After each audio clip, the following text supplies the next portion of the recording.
Chelsea's Fans Corner. Yeah, this is brought to you by Vertical Football, and this is a show where we talk all things Chelsea. So in this particular one, we want to just do a review of the first 10 matches that Chelsea has played this season. Yeah, we're going to be breaking that.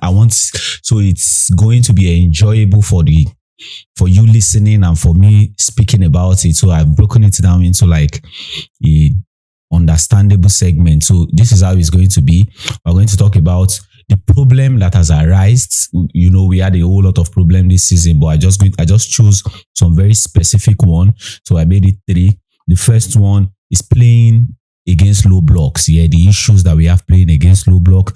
The second one is the absence of our star man. Yeah, and in the person of Kopama. And the third one, we'll talk about the defensive vulnerability at Chelsea and how we have handled this problem. So these are the 3 segments in which we are going to look at our first 10 matches of this season. So thank you very much, guys, for sticking with us. We are we appreciate your effort. We appreciate your support for staying with us. So let's jump right into this particular one and let's dissect these problems at Chelsea and how the coach and the management has been able to handle this issue. So the first one is the issue playing against low block teams. Yeah, and this is not even news anymore because as I'm saying it now, it does not even sound new anymore. And I'm very sure to the people listening, it's not new to you anymore. It's something we have seen from last season. It has progressed into this season and we are still suffering from it. So let's look at how has he exposed us and how have we managed this problem. And then we'll go on to what are things that we can do to solve this problem. So the problem, this issue of low block exposed at Chelsea is, as I put it here sequentially, is for me, it shows how slow and predictable our build-up is here, because Chelsea is a team who likes to play from the back, involving the goalkeeper in the build-up process, tapping through through the centre back and going to the midfield phase. Then the central or the defensive midfielder who is in charge of orchestrating the play finds channels and passes, either being direct or short balls or long passes to like progress the ball forward. But it just, because of the way we are building up, because it's very slow, the opponents just automatically knows that they just need to get their self back in shape and just sit back at home, and then all of a sudden we become very predictable. In those situations, that's where you see Chelsea, all we just do is just pass the ball around, then keep it just rotating without creating anything out of it. So the issue of we playing against teams that have the orientation to sit low block has exposed that our build-up is very slow and predictable. And that leads into the next point, which is another problem that he exposes. We lack incisive movement and creativity up front. Yeah, it's something you cannot deny as a Chelsea fan. You know, like, okay, my club lacks this thing. And what am I speaking about when we say incisive movement and creativity is when we get into the middle phase of the pitch, or in the middle phase of the pitch and the final third, is that our passes are not very precise. We don't move the ball really quick, in the sense that when a team is playing low block, I used to say when a team is playing low block, there are 2 things that you need. You need to be able to pass the ball quickly and move the ball very fast in a way that before the opponent shifts from one part of the pitch to another part of the pitch, you are going to be able to create probably a 1v1, or before they move to the other side, you have exploited the half spaces. You need the passes to go very, very quickly. Or you need a player or players who are very quick with their feet and they can manipulate the ball in beating 1, beating 2, and just running into the space to either create cutback or go directly into take shots that goes directly into the back of the net, or look for square plays where the opponents can even do something like own goal or something, or just do tricky things where you can get penalties or get free kicks in dangerous areas. But with Chelsea, I think we lack this incisive movement. When we pass the ball, we pass it really slow, and the opponent just know, okay, before they move the ball from the left-hand side to the right-hand side, we would have shifted there. And if they will go back to this side, we would have shifted there, and we become very, very predictable. So the third thing is, when the opponent have stayed in their own space, when they have taken their territory and taken their shape, it now becomes a matter of we committing a whole lot of players to the front, which leads to the third problem, which is we become very vulnerable to attacks. We become very, very vulnerable to counter attacks, and we have seen how this has authors this particular season. Yeah, looking at the match against Brentford, looking at the match against Sunderland, looking at the match against Fulham, though they didn't count their own particular goal. Like, we have become very, very, even if you look at the match against Nottingham Forest, yeah, we were very, very open to counter attack. When we play against any team who has the orientation to want to sit back and just hold their shape, they beat us into kicking the ball around. Then all of a sudden, when you make one mistake, they take the ball and they throw it on counter. And I think we are not really doing so much in knowing how to like go against those kind of situations. We're going to still speak about how we have handled this one, but let's keep on going. I think the fourth thing that this low block thing has exposed in Chelsea is we don't take long shots. We do not take long shots, and it's very, very sad because you know how effective long shots can be. Like Caicedo is a testament to that. You see how many long shots the boy has taken this season, and you see how many goals he has scored from it. Now, some of even these goals is, you look at and this one is like out of the Premier League, but just bringing a little context to it. You see the shots he took against, I think it was Ajax. It was deflected and it was just straight into the net. And it's simple as that. When you take shots, there is high tendency that it goes either to the post or somebody blocks it and either drops to your player or goes to the back of the net. So I think we are reluctant to take shots, and the absence of Kopama still contributes to this, but we are going to get there. But there are a whole lot of factors that contribute to Chelsea not taking long balls, or shots from distance. And the last thing that this issue of low block has exposed at Chelsea is the over-reliance on our central midfielder and our defensive midfielder. Because in the way we play, we have given the sole responsibility of orchestrating the play to the defensive midfielder. So teams are, because they are playing on a low block, so when they play on a low block, most of the time we play teams who are going to sit in the shape of 4-4-2, but we play against teams who sometimes they can be a little bit in the low block, mid block, and they are sitting in the 4-2-3-1, or sometimes even like matches like Sunderland, matches like Brentford, Crystal Palace, where sometimes they move into a 5-3-2, 5-4-1, 5-4, 5-2-3. So in those moments when they have two players up front, they do something that we have spoken about times. If you have been watching our podcast for a while now, you find out we have spoken about this thing a whole lot of times, where they mark out Caicedo, who is always in the defensive midfield play, and it becomes very impossible for us to like create anything out of his place. And that puts us in a very bad position because we have given the responsibility of helping us advance the ball to this particular guy. So when they play something like a 4-4-2, one of the supporting striker, pins Moises Caicedo, or rather tracks him everywhere and make sure the ball does not get to him. And then the other guy is running around anybody who holds the ball. And we see it in scenarios where Kevin Shade and Thiago of Brentford, where Thiago will not go to rush to do the press. Shade will be the one to do the press because he has the speed and he has the energy to do that. Then Thiago will just keep walking at the back of Caicedo, making sure he is not getting the ball. So from there, we just know all we have to do is from Chalobah or Tosin to Cucurella back to Chalobah, and then we just keep moving the ball around and we just keep recycling this without making any meaning out of it. And these are like the 5 things I have noticed that the issue of low block has exposed in Chelsea, which I speak about. Number 1, the slow and predictable build-up. The second one is the lack of incisive movements. The third one is the vulnerability to counter-attack. The fourth one, insufficient shots from distance. And the fifth one, it shows that we are over-relying on our defensive midfielder and our central midfielder. So how has Enzo Maresca found a way to go about this? I would say we have not necessarily solved the problem. Yeah, because I believe they will always keep coming up with tweaks and everything. So I don't think we will get to a point where we ultimately solve the problem.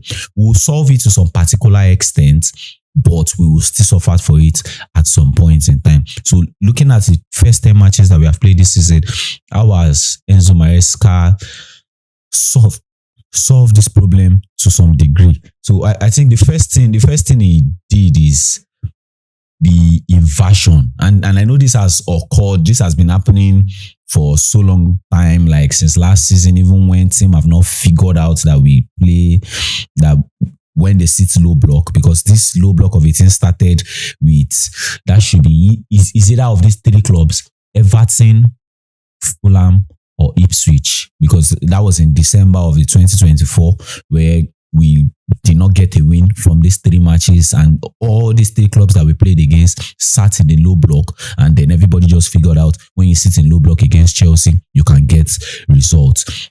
So I think he brought in the idea of inversion, and the idea of inversion have helped us this season, yeah, because that's why you see Chelsea most of the time.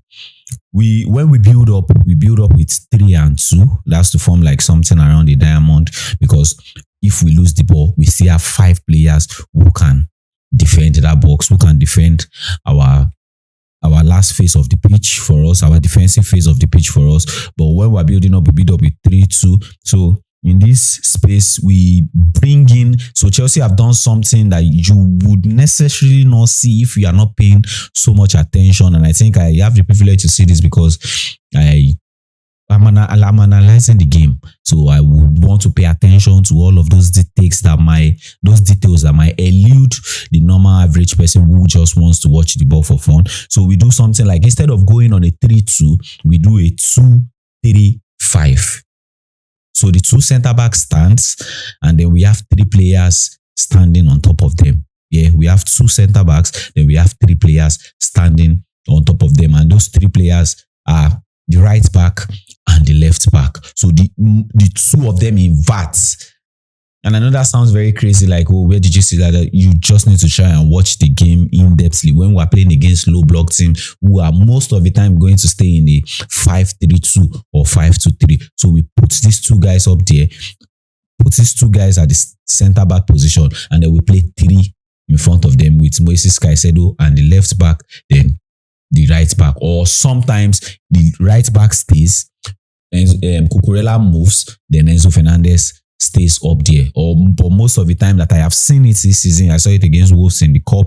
I saw it against this same Sunderland. Yeah, we tried it against Sunderland. It was Achimpong that actually stayed in that space. Then Cucurella stayed up there. Sometimes Cucurella switches with Enzo Fernandez to stay in that space. So we do 2-3, and that inversion has helps us a lot to like overpower the 3-2 that is coming up in the front, and then we can string passes, and then we match up again with the 5 at the back because we're playing 2-3-5. So the 5 guys stretches the other 5 up front. Then we have a 3 against their 3, and we have 2 who are just relaxing there to like make a cover for our defense line, and it becomes very easy for us to like progress the ball, unlike when we were going to just play our normal ball and all we did was recycle.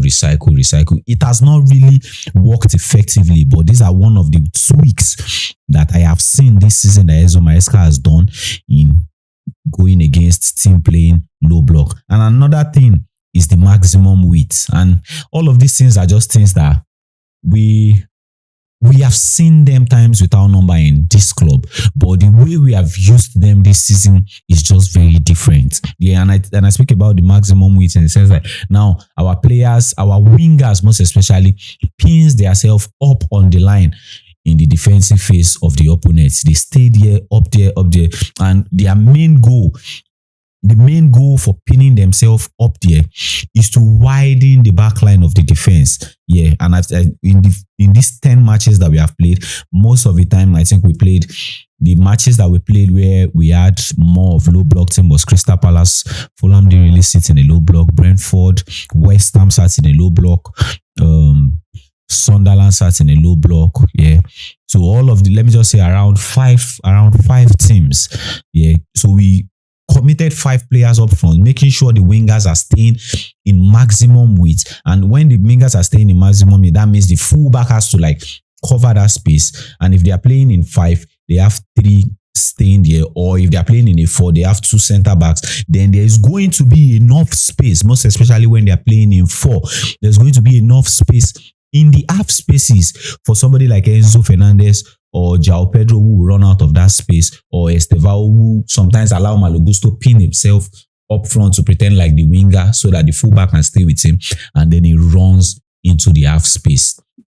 So it becomes very easy for us to like, not that easy, but it just is the stress of we trying to like break the back of the opponent, break their defense line. But when we stretch them, when we make sure they widen the field, then we have spaces, enough spaces in the half spaces for our central midfielder or our attacking midfielder to run into. So, and the last one is the proper 9 profile. Yeah, the proper 9 profile is another way Enzo Maresca has tried to tackle the issue of low block for Chelsea. And it's just evident because you see how much we suffer when we don't have that 9 profile. And you see how less stressful the game is for us when we have the 9 profile.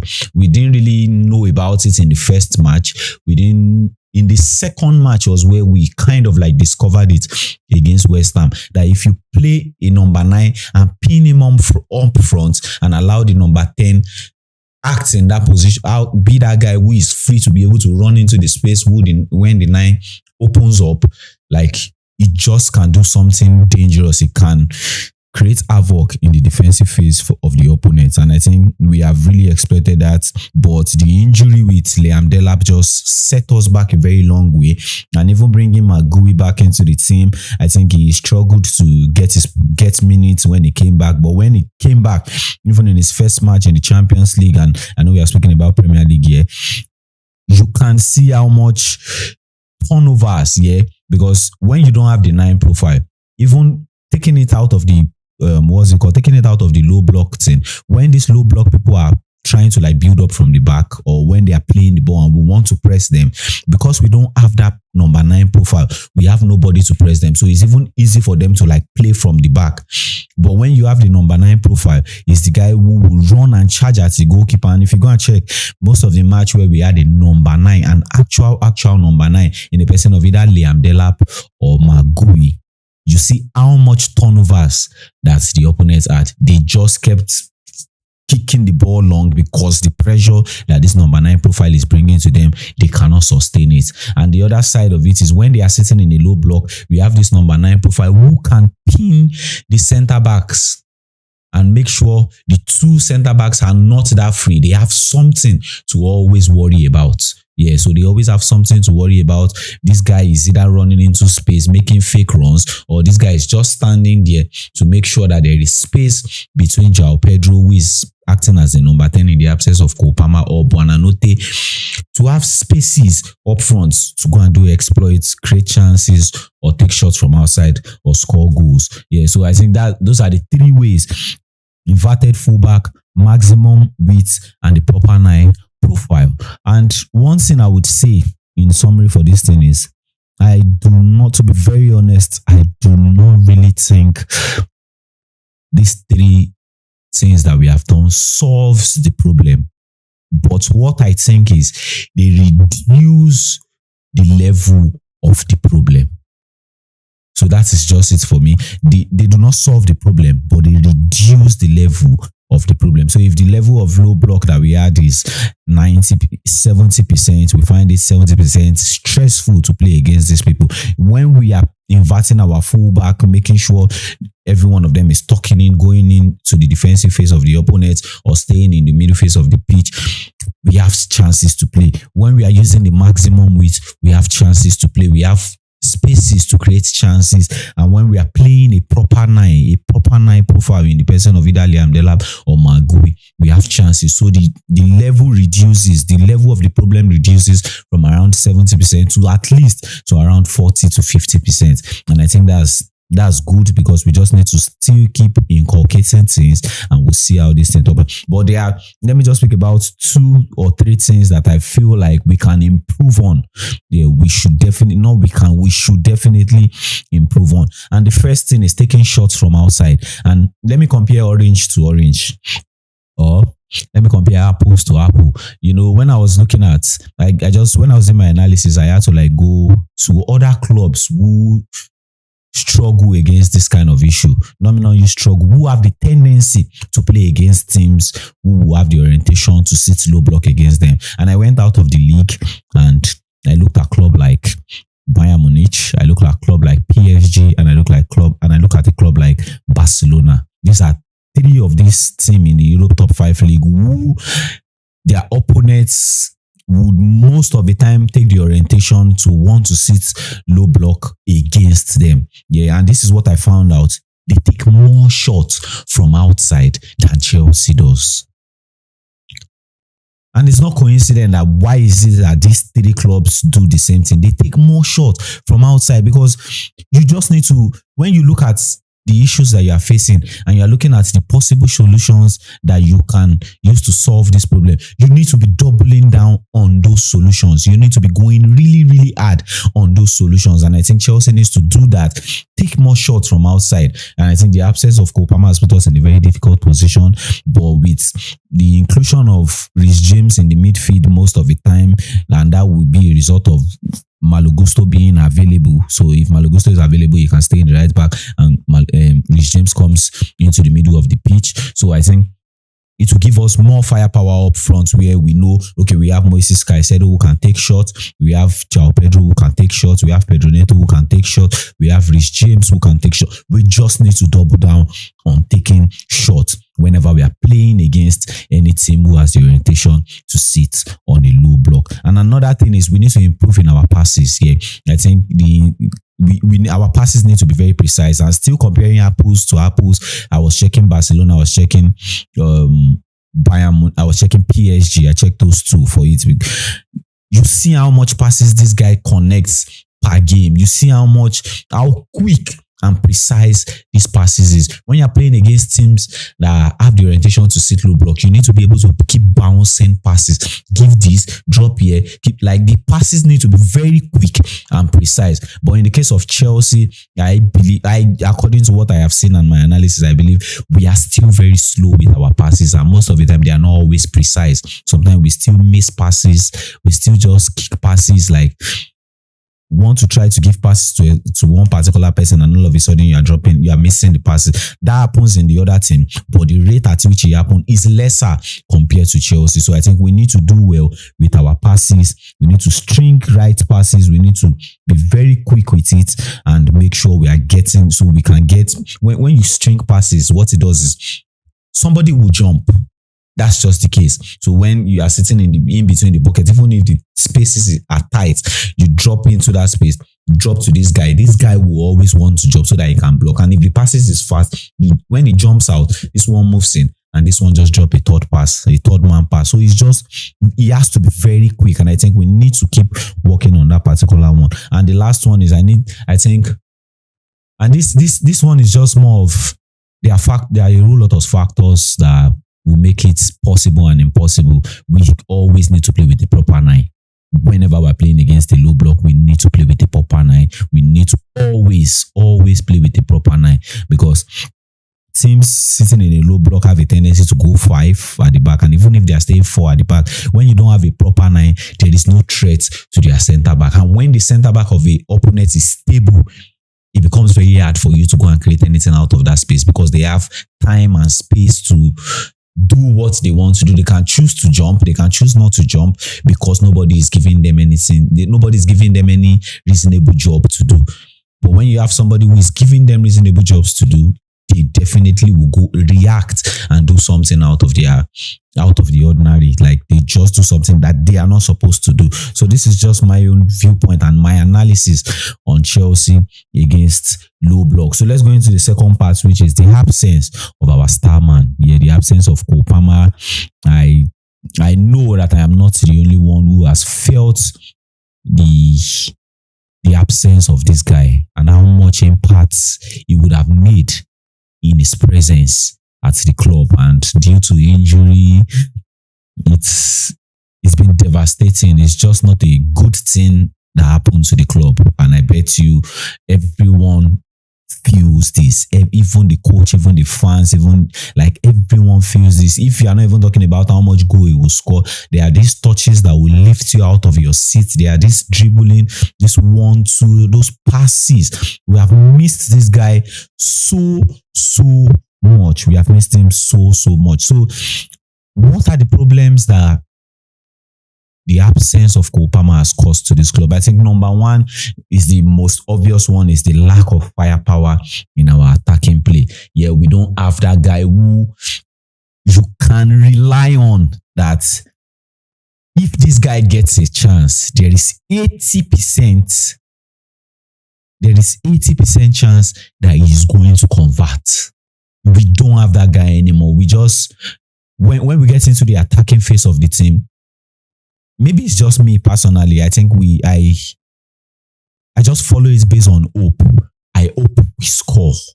And it's not like we are struggling so much to score this season, because if we are looking at the amount of goals that we have scored this season, I think we have scored around 18 goals. Yeah. But comparing oranges to oranges again, looking at 2024 season, coming into 2024 season, now is our last season. After 10 matches, we have scored 20 goals, and it's just a difference of 2 goals. But it tells you the impact of this particular person and the impact when they are absent, like the effects when they are absent. So you just, even if it is slight, like there is a drop, and what you don't want is a drop. What you want is increase. And so it tells you like we lack attacking firepower, where there is somebody up front who can convert free kick. There is somebody up front where when passes come out, when he takes his shot, he's getting it into the back of the net. There is somebody up front who when he's up there, he can just find one very crazy pass and then he creates a very big goal scoring opportunity for us. Like all of these little details is what we lack in the absence of Kopama. And another thing is the lack of creativity, I would say. Yeah, we don't, our football these days is not that exciting anymore. Yeah. And it's obvious to everyone. I don't think this is subjective. I think this is very objective. You see how much of dribbles happen in the Chelsea Football Club. Per game, it is getting lesser and lesser. We understand that Estevao coming into the team has given us a little bit of spark, but there is just this uniqueness and special feeling when Kopama is on the ball, that as a football fan, that when you see this guy on the ball, you just have that thing within you. It just blossoms like, oh, this is joy to watch. We have the same feeling with Estevao, but with Kopama, there's just something very different. He can just find the middle of the player's leg, or just use one control to like deceive 2 people, or just kick one kind of very mad or crazy pass from like 20 to 30 yards. And all of these things is what shifts us and gets us better in the attacking phase of the field. And I think we have actually lacked that in the absence of Kopama. And the last one, which is the problem that the absence of Kopama causes to Chelsea, and I know this is going to sound very crazy, but it is just what the stat says, and it is what it is. It's funny, yeah, honestly, but I'll say it anyways, is the increased defensive vulnerability. And I know we'll come up with the question of how is the absence of Kopama, or how does the absence of Kopama affect the defensive part of the pitch? But it affects, if you think about it deeply. We tend to concede more goals when Kopama is not on the pitch, according to statistics. We concede more goals when Kopama is not on the pitch. And I thought about it deeply, and I'm like, why is that? Then I come up with the conclusion, and according to what I have seen, and according to how I have viewed our match this season, is this guy gives us what we call a sense of control. So when you have a sense of control in football, that definitely means you are in charge of the play. You are in charge of the ball. You are in charge of the possession. But with the absence of Kopama, all we need to do is just, we tend to lose the ball more to the opponent because we don't have that guy who stands as that individual in our attacking phase, where when he holds the ball, everything stops. And when everything stops, we have more time on the ball to calm down, to string passes, to find passes into the pocket, to play shots, to do all of these things. So because we don't have that sense of control, the ball just keeps going back and forth. And that's because it is back and forth, gives the opponent chance to put us on pressure, which eventually will lead to goal. So it's just, as crazy as it sounds, it's just the reality of it. And I checked, even stringing out of 10 matches this season, I went as far back as Kopama's entire career in Chelsea. We tend to concede more goals when it's not on the pitch. We concede more goals when it's not on the pitch. So I think this is just something that we just need to look into. And so let's speak about the improvements that has happened. Like, how has Enzo Maresca tried to solve this problem? How has he looked at this issue, and how has he implemented things to make sure the absence of Kopama is not costing us too much than it should cost us? So the first one is replacing Kopama's function. Yeah, he has replaced Kopama's function. I would not say effectively, because Kopama is unique. You cannot take his role and effectively give it to one individual and say, oh, I have replaced this guy successfully. There are things that Kopama will do and you'll be like, wow, did somebody just do that? And I don't think we will have that. Everybody is unique in their own way. So you cannot say you take the role and give it to somebody else. So how has Enzo Maresca replaced his function? I think he did it through a collective effort. And what do I mean? The creative part of Kopama's game, Enzo Maresca has spread it across all players. So you see Chelsea in recent time, in this season, we have relied more on our wingers for creativity. Yeah, so you find out majority of our plays goes to the winger. Like, they string the passes and make sure, okay, it goes to the winger. You go around, it goes to the winger, it goes to the left wing, it goes to the right wing. You just keep making sure all of the play goes to the right wing, because you know this guy is not there in the central space to do all of those magics for you. And I think that's very beautiful. So the part of passes and all of those things, you see people like Pedro Neto, most especially, there are some kind of passes where Kopama goes to the right hand side of the pitch, cuts back and find either the fullback or the central midfielder who is arriving late, or the left winger who is arriving late on the far side of the pitch. And you find out majority of those passes now are done by Pedro Neto, which is something that when Kopama is present in the team, he does not necessarily used to do. Yeah, and creativity up front, especially from the attacking midfield role, has been given to somebody like Enzo Fernandez. He's not doing it at the full scale yet, but you know this part is something that you will see Kopama do. And I would not even say Enzo Fernandez, I would say Enzo Fernandez and Moises Caicedo. These two guys has been saddled with the responsibility of, when you are getting into the position of the attacking midfielder or the central midfield, you are given the responsibility to create something out of that space. And it's not coincident that you look at Moises Caicedo's goal. Majority of his goal this season has come from that zone 14, which, as a Chelsea person or as an analyst, you will call, in the Chelsea's viewpoint, you will call the Kopama zone. That's most of it, and that zone is in the front of the opponent's box 18. That's mostly where Kopama used to get his goal from. That's where he's even in the Club World Cup final, you find out that's where he gets his goal from. Or most of the time, just in on the line or inside the box a little bit. And even when he came into the Brentford match this season, you find out that, okay, that is almost where he got his goal, where they made the cross into João Pedro, heading it down, and he puts it at the back of the net. So he's sharing this responsibility. And even somebody like Malo Gusto has picked some of it. joining in, sometimes playing in a particular match as a central attacking midfielder. So in the part of being an attacking midfielder, one of your role is to be able to block the spaces when the opponent is with the ball. So somebody like Gusto does that effectively, standing up front there and making sure the passes does not come into that space by doing the interception. And you know how much interception Kopama used to do in the Chelsea shirt whenever he's available. So I just think we are finding a way to go about building this thing and making sure we spread this responsibility in the absence of this particular guy. But I trust me, the absence of Kopama is felt in the Chelsea team.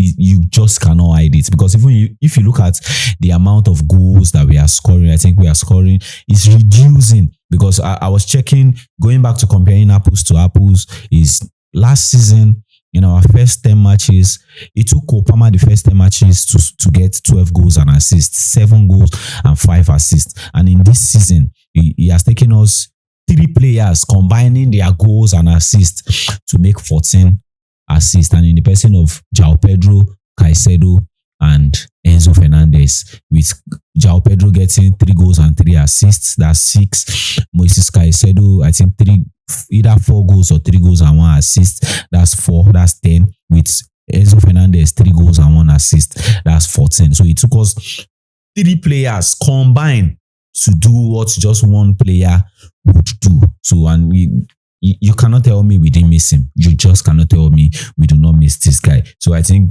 going forward, I think his injury is getting better these days, and probably when he comes back, we will see how much effect he can have